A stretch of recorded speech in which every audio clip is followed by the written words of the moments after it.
little human beings. Not only their parents and their relatives' entire world circles around them, but also medicine has an entire plethora of specialties dedicated to neonates, children, and young people. Yes, we're going to discuss about pediatrics training in the United Kingdom. A lot of international medical graduates are interested in this specialty, and in this video, we're going to discuss in depth about the structure of pediatrics training, as well as how an international medical graduate can get their way into the specialty training pathway.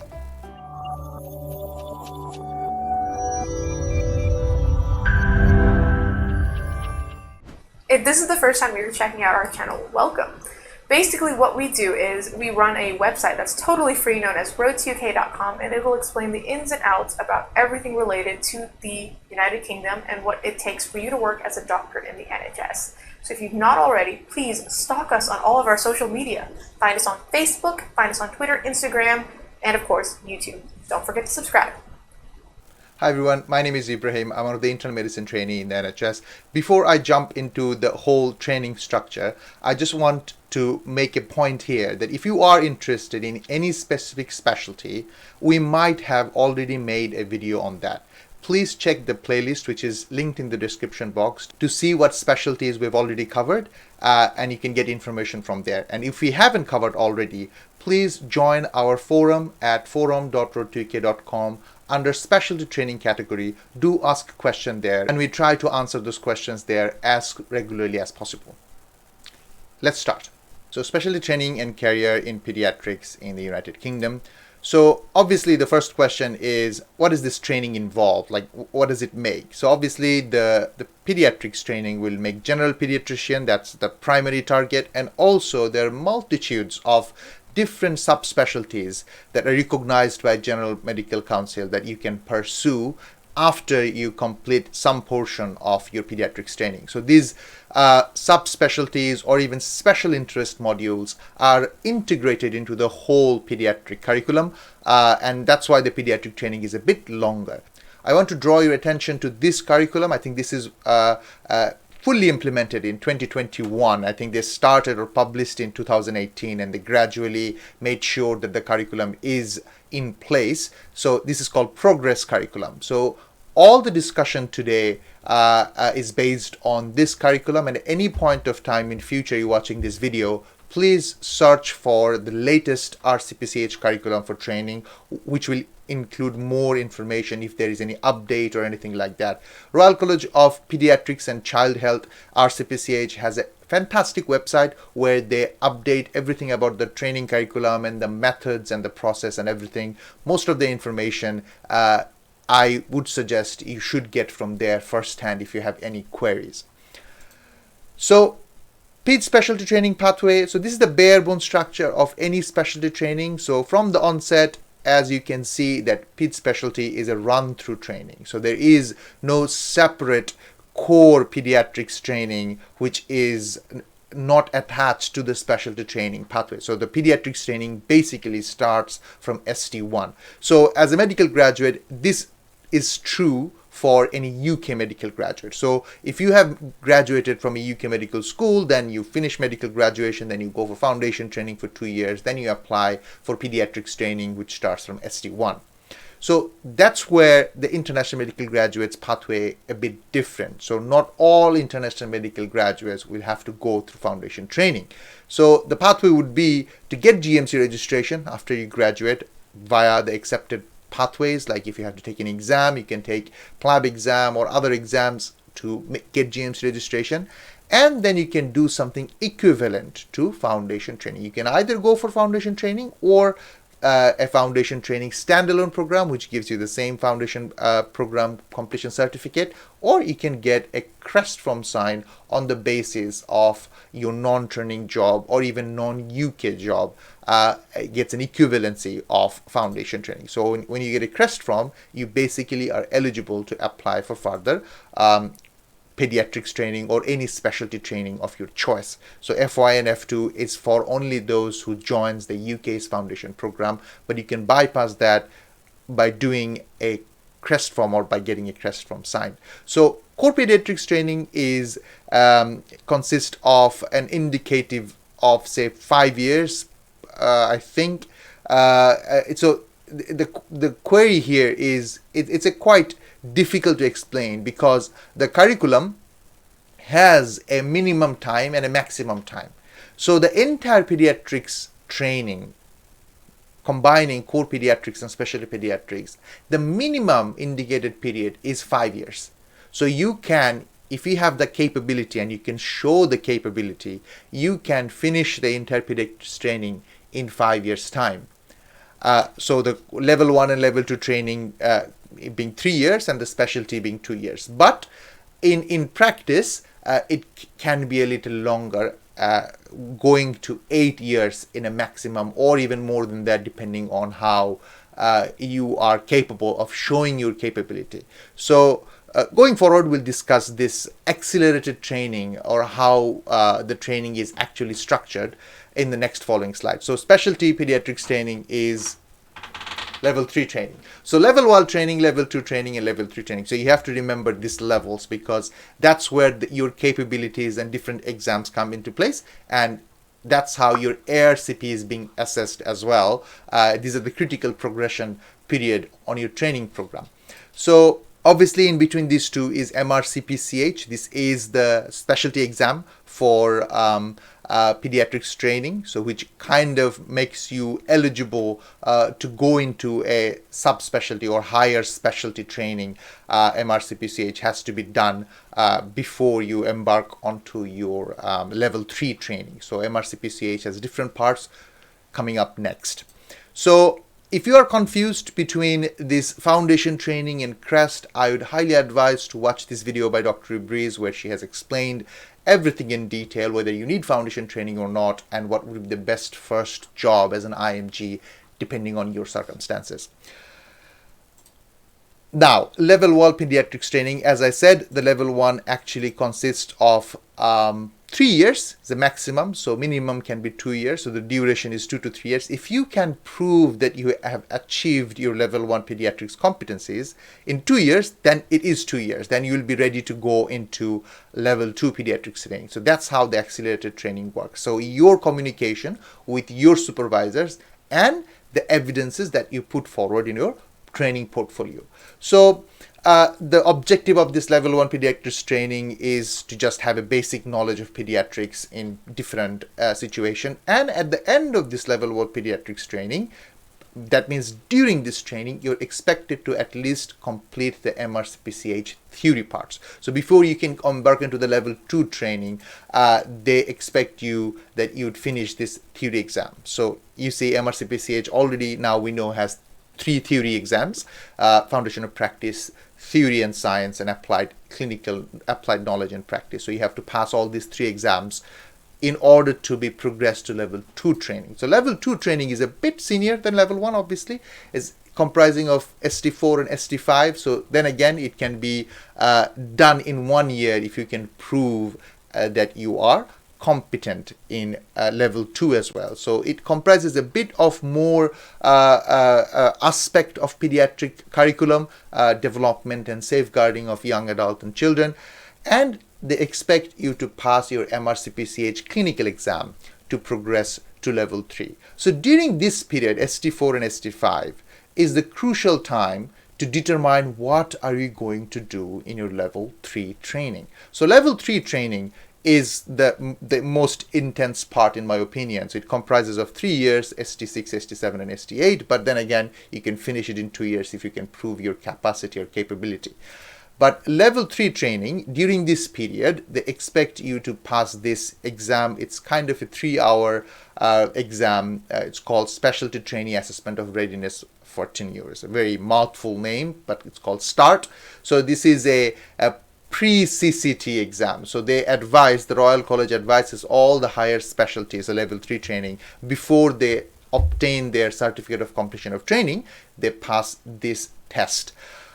So what do you do in level 3 pediatrics training? So level 3 pediatrics training, you can do general pediatrics as a level 3 training. So that can be that after your level 3 general pediatrics, so you have completed whole pediatrics training and you are a general pediatrician, which covers the specialty as a whole.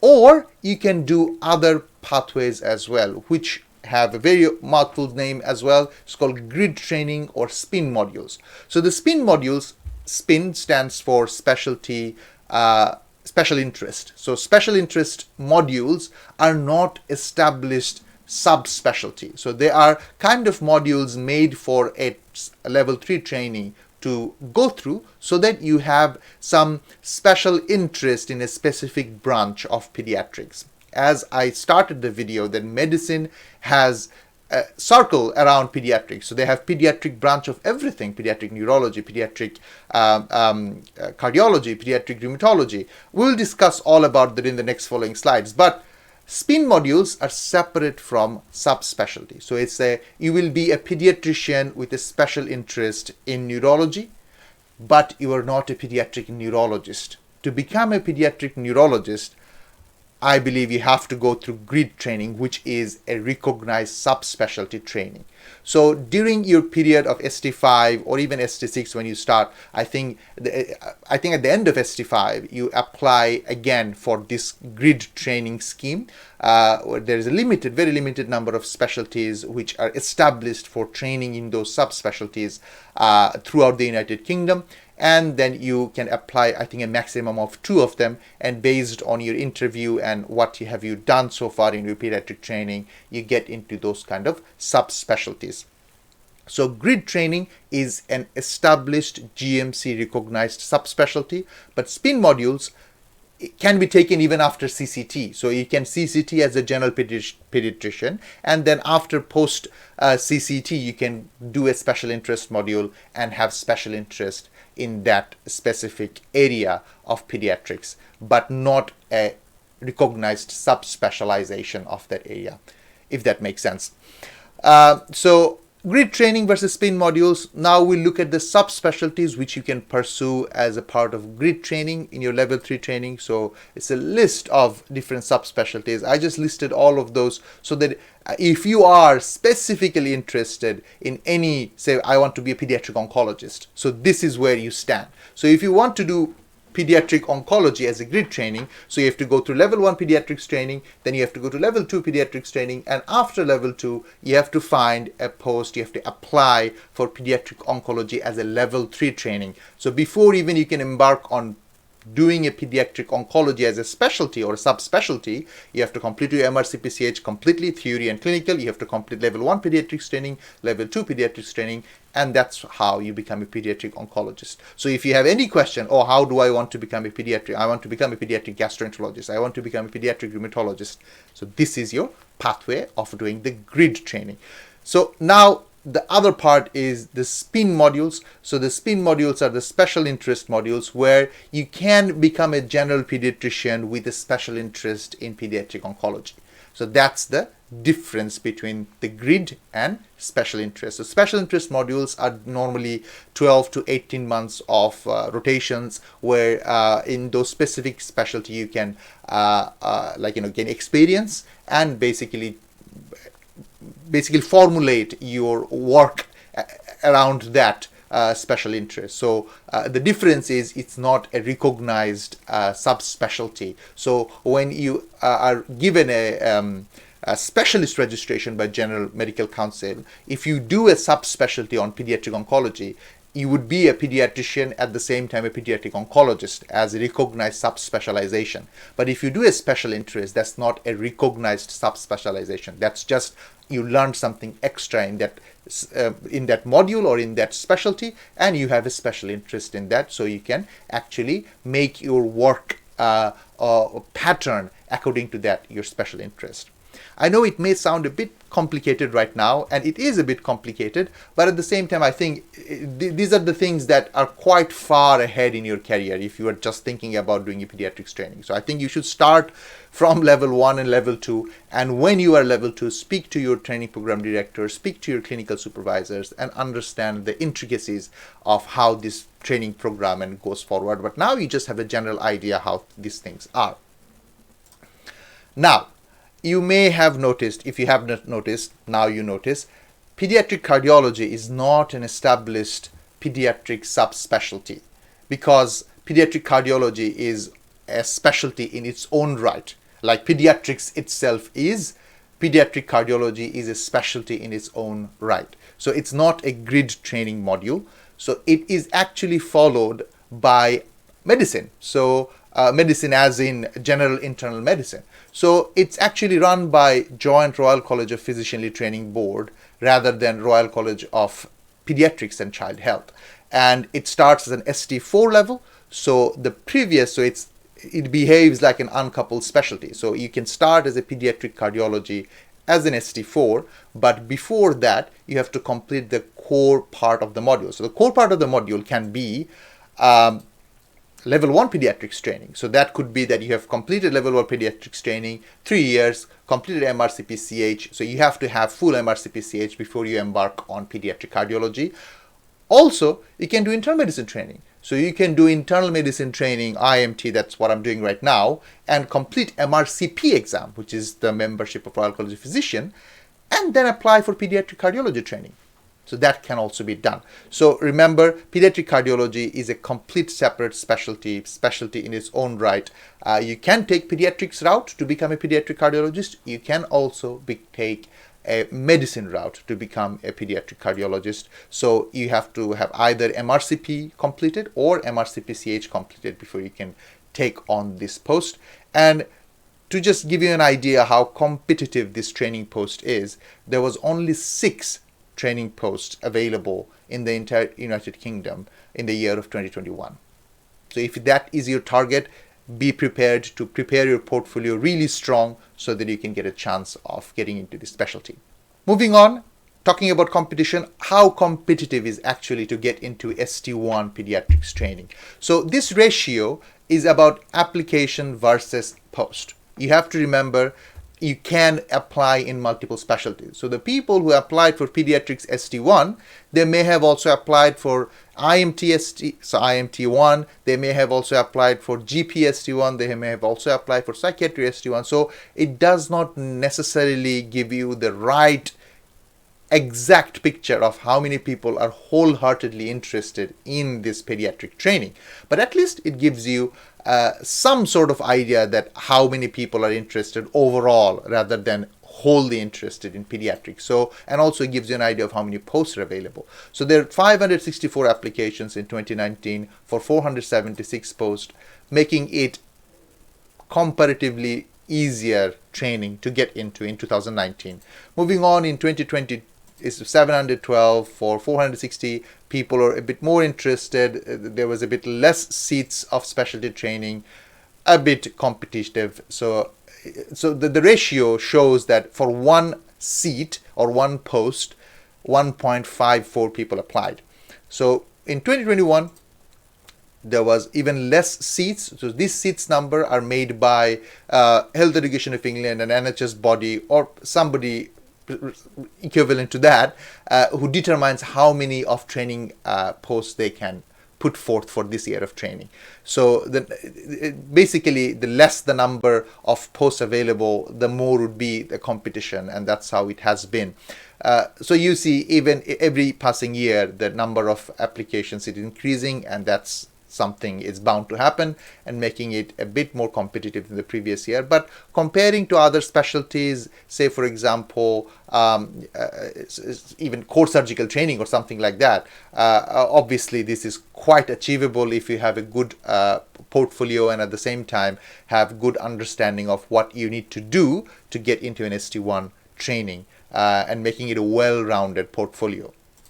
Now ST3, so you have to remember that pediatrics is a run-through training. So even though they run their specialty recruitment at ST3 level, ST4 level as well, not necessarily they have many posts available, because the people who joined as an ST1, they are expecting they will progress to ST4, ST5 and so on and so forth. But if, say for example, somebody doesn't or somebody drops out, and that's where this kind of availability arises, and that's why the number of posts is quite low, giving a huge competition. And why this is a huge competition, I will come to it in a second.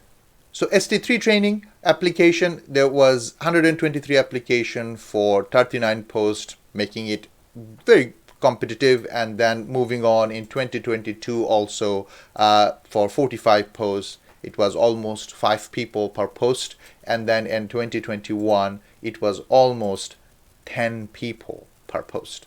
So you see it's getting even more competitive because the number of posts is increasing. That might indicate the people who were ST2 is progressing to ST3 and onwards and so on and so forth.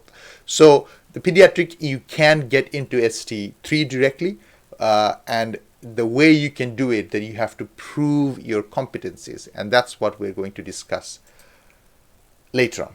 Before we discuss that, I think it's more interested to know how much you get paid. Again, I say in every video, in this kind of specialty training that we just discussed, you don't have to pay Royal Colleges or hospitals or Health Education of England to get this training. You get paid as a trainee. So there's a very common misconception among a lot of followers in our channel that for the training you have to pay the institution. No, as a trainee, you are a working doctor in a hospital and you get paid for the work that you're doing, and at the same time you're progressing in your program as well because you got into a training program. So ST1 and ST2 falls under one pay bracket, and this is the basic salary. It can become supplemented when you do on-calls. As a trainee you will do on-calls, and this pay is for England only. There is a separate a bit different pay, basic pay for other devolved nation of the United Kingdom. For ST3 to ST5 there is this is the basic salary per year, and also this is the basic salary per year for ST6 to ST8. And when you start as a consultant, after you obtain CCT or obtain a specialist registration and employed as a consultant, this is your starting salary for a full-time consultant. But full-time consultants not only they don't only do 9 to 5 or say for example 10 program activities a week. Full-time consultants also have on-call hours and all those things extra they can do to supplement to this income on top of that. That's a completely separate discussion, but this is the base or basic pay of different levels of training. Now, I think this is the most important bit of how an IMG can start into pediatric training pathway. So if you remember this at the beginning of this video when I was discussing about how the specialty training is structured for the UK graduates, and I kind of there discussed how an international medical graduate can also get into the training pathway. But here I just want to go a bit in depth. So obviously you have to be a medical graduate, and after a medical graduate you have to work towards getting full registration. So this full registration, we have made extensive videos and articles how to work as a doctor in the UK, explaining the different pathways you can get full GMC registration. To give you a brief idea, there are different exams like PLAB exam where you can obtain full registration. So full GMC registration is something that you have to have internship completed. So if you have your internship completed elsewhere and that is accepted by GMC, only then you can get full GMC registration. But you can take MRCPCH as well, which is the Royal College exam. So if you complete all parts of MRCPCH, you can apply for GMC registration on the basis of that. So remember, you cannot take MRCPCH clinical without being in a pediatric training program elsewhere in the world. So unlike MRCP or MRCS, where you can take the exam even with some clinical experience or even without any clinical experience, MRCPCH is not like that. You probably can take the initial theory exams if you are a medical graduate, but to take an MRCPCH clinical exam, you have to be in a pediatric training and you have to have sponsors. So if you are in a pediatric training yourself in your country, or you are doing some sort of post-graduation, probably you can work towards completing MRCPCH as well, so that you can actually get into the higher levels of training in the United Kingdom without doing the lower levels of the training, say a level 1 training or even level 2 training. How? So say for example you have completed MRCPCH exam, and with the basis of that you completed IELTS or OAT, and then you got GMC registration. So your first step would be getting into some sort of job in the United Kingdom to get an understanding of how the NHS is run. This is highly advised. I mean, you can skip that if you want, but this is highly advised to at least do something to give you the time to understand how the work happens in the United Kingdom, and at the same time some connections with different consultants, getting some references, and also opportunities to do audits, teaching, and all those things that enriches your portfolio. This is a very good period. So after you get GMC registration, on the basis of how expert you are or your clinical expertise, if you have completed an MRCPCH, you can do a non-training job as a registrar. Start as a registrar in pediatrics or neonatology or wherever you fancy, and see the work not being inside a training program, rather as a non-training doctor. Or you can do MTI.